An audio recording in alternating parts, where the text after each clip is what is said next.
while there, disappear off to Alaska, and then they'd have to, start over from the beginning. So I try to be, optimistic that it's going to happen, but not, count on it. I'll believe that it's really, really happening when they start actually filming it in August. August 15th is their shooting date.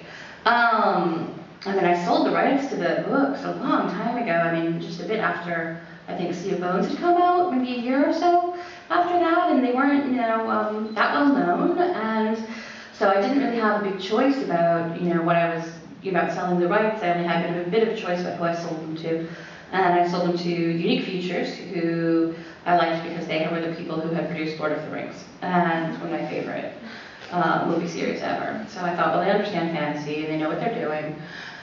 The best, it's the best. The only thing that you really have control over as a writer is who you sell the rights to, and once the rights are sold, they can do anything that they want.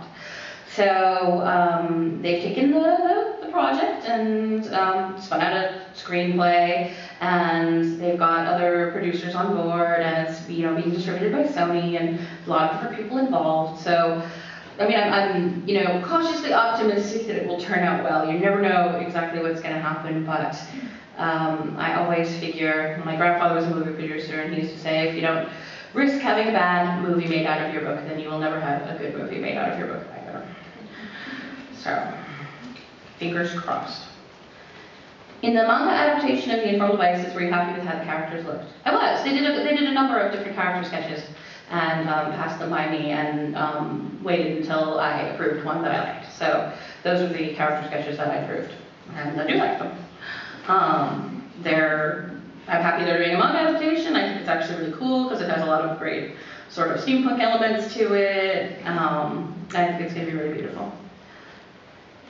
Was it an easy transition going from being a journalist to a full-time author? I think becoming a full-time author is never a super easy transition because it's such a strange job. You spend most of your time, at home in your pajamas.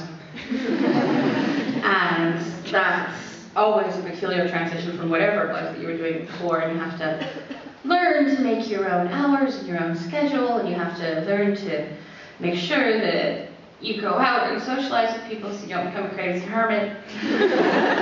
And so that bit was difficult. And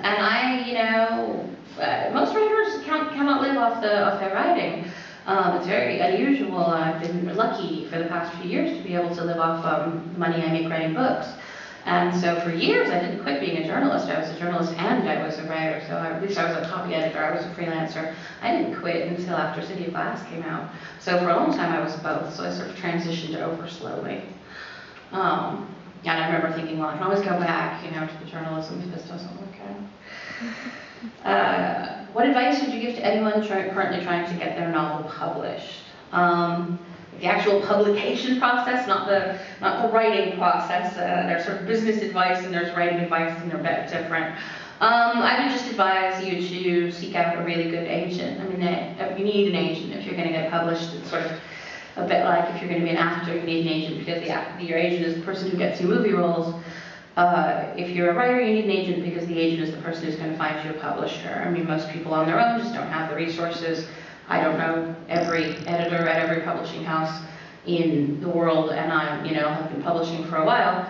It's the sort of thing with specialized knowledge that agents have. So get yourself a copy of a guide to agents. Go find books that you think are like yours, that you like, authors you like, and you look in the back of the book to where their acknowledgements are, and they'll always thank the people.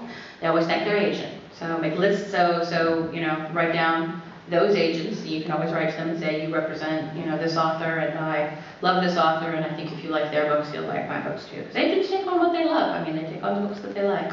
So you can get a good sense of their taste by looking at the books that they represent. And the more research you do, the happier you will be, because agents really love that. So that would be my advice.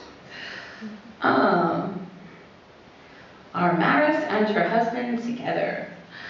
They're married. Are they together? I guess if you haven't read City of Lost Souls, you can stick your fingers in yours. City of Lost Souls, they spend the whole book apart. and kind of in City of Fallen Angels, there's an intimation that their marriage is falling apart. So certainly it is a marriage that is in a lot of trouble, and that's actually a really common thing that happens after you have a child that dies.